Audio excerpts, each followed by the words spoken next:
আসলে আমরা কি অপারেশন করতে যাচ্ছি? অপারেশনটা কিন্তু ফারিস্তা নিজেই বলেছে এডিনয়েড এবং টনসিল।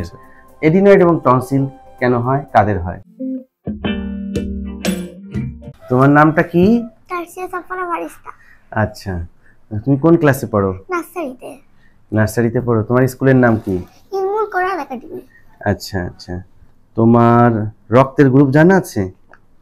এই যে দেখো, তোমার রক্তের গ্রুপ কিন্তু এখানে লেখা আছে, ও পজিটিভ। হ্যাঁ, এদিকে তাকাও। আচ্ছা, তোমার এই যে ঝুঁটি, এই ঝুঁটি কে বেঁধে দিয়েছে? আমার আম্মু।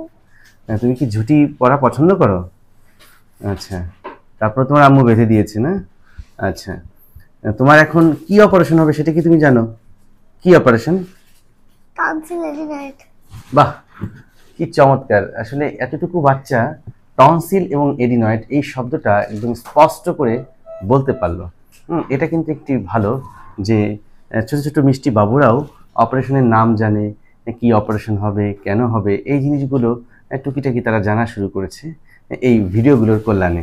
মূলত এটি একটি জনকল্যাণমূলক, একটি সচেতনতামূলক ভিডিও, যে ভিডিওগুলোর মাধ্যমে আমি সবসময় চেষ্টা করে থাকি মানুষ যাতে এই অপারেশন, রোগ ব্যাধি, এই ভয় ভীতিগুলো যেন তাদের থেকে সম্পূর্ণ দূরে চলে যায়। রাইট? কারণ এই ভিডিও যখন দেখবে তখন আরেকটা বাচ্চা চিন্তা করবে, না না, ফারিস্তা যেহেতু করেছে তাহলে আমার করলে সমস্যাটা কি? ও তো ভিডিও দেখেই আরো অনুপ্রাণিত বেশি হয়েছে। আচ্ছা আচ্ছা, তাহলে আসলে আমরা কি অপারেশন করতে যাচ্ছি? অপারেশনটা কিন্তু ফারিস্তা নিজেই বলেছে এডিনয়েড এবং টনসিল। এডিনয়েড এবং টনসিল কেন হয়, কাদের হয়? সাধারণত 3 থেকে 13 বছরের বাচ্চাদেরই এই প্রবলেমগুলো হয়ে থাকে, কারণ এই সময়টাতে রোগ প্রতিরোধ ক্ষমতা কম থাকে, বারবার সংক্রমণ হয় গলার মধ্যে এবং সেখান থেকে টনসিল ইনফেকশন হয়। আলটিমেটলি নাকের পেছনের দিকে ন্যাজোফ্যারিংসে একটি টিস্যু রয়েছে যেটির নাম হচ্ছে এডিনয়েড। এটি একটি লিম্ফয়েড টিস্যু, এটিও কিন্তু বড় হয়ে যায়। আর বড় হলে কিছু উপসর্গ দেখা দেয়।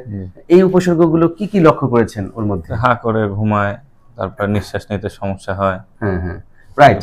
তার মানে এটা একটা সবচেয়ে কমন সমস্যা, সেটা হচ্ছে বাচ্চাদের হা করে ঘুমায়, কারণ ওই যে ন্যাজোফ্যারিংসের মধ্যে এডিনয়েডটি ন্যাজোফ্যারিংসটাকে ব্লক করে দেয়, যে কারণে নাক দিয়ে দম সহজে ফুসফুসে ঢুকতে পারে না, তখনই হা করে, মাঝে মাঝে কানেও ব্যথা করে। কানে ব্যথা করে, এটাও কিন্তু একটি আলামত।